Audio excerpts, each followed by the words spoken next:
So Lloydie, end of pre-season games. We sit here on the eve of the season. How are we placed? Yeah, we've obviously gone through all our season launches, and it was fantastic to see our members during the week. And for us, it's a blank slate at the moment for across the competition, and there's a lot of work to be done, and it's exciting. So really, at the moment, pre-season's done and dusted, and training's in season mode, and we've got a big training session today, and coaches will have to pick a team over the course of the week. So we cannot wait for next Friday night. 90,000 people at the MCG, hopefully even more. There'll also be the March to the G from Federation Square with Joel Selwood and Steve Hocking carrying the premiership flag, and which is very, very special. And it's a great time. It's going to be wonderful to have all our Cats supporters and members at the G on Friday night. So you mentioned team selection. One of the great problems they have around here is going to be a tough team selection. Can you take us through some player availability, perhaps starting with Jack Henry? Yeah, so obviously Jack Henry injured his foot a couple of weeks ago.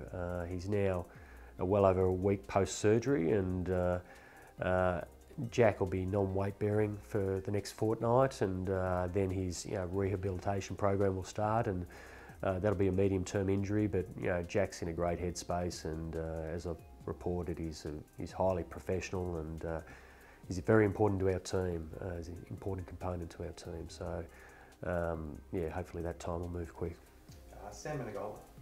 Yeah, so Sam Menegola post the Hawthorn scratch match, where he obviously played well. He pulled up a little bit sore post that game, and on further investigation saw a specialist, and we made the decision for Sam to have surgical intervention on his knee. And for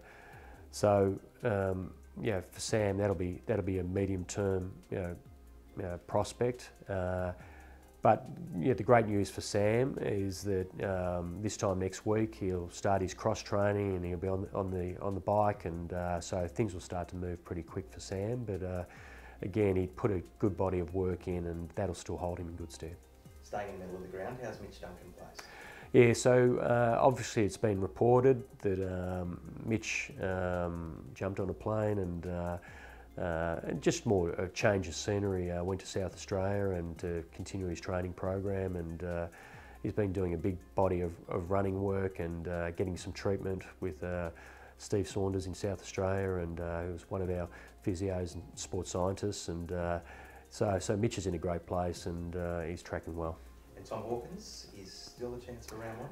Yeah, so Tom is, for anyone that's watching, he's completing most of main training and moving really well and freely, and so again, that'll be something that our coaching team and Scotty and match committee will need to sit down and work through what that actually looks like. But as we've said all along for Tom, and for all of our players, not just Tom, but we will always have the longer term picture in the best interest of the player. And sticking with the big boys, can you give us an update on Toby Conway and Shannon Neale? So Toby Conway is now weight bearing. He's obviously had a stress reaction in his foot, and obviously he's a big boy. He's a ruckman, and so he's doing a lot of strengthening work at the moment on that foot, and he's progressing well. And Shannon Neale, who had obviously an ankle injury, is involved in main training at the moment, so that'll increase over the next couple of weeks. So he's tracking well. Just finally, just an update on Jake Kolodjasny. So Jake Kolodjasny he's currently in the concussion protocols, and as per any concussion, will be guided by our medical team as to Jake's progress, and we'll see. He is on the improve, but again, we'll be guided by our medical team. Lloydie, thanks for your time. Thank you.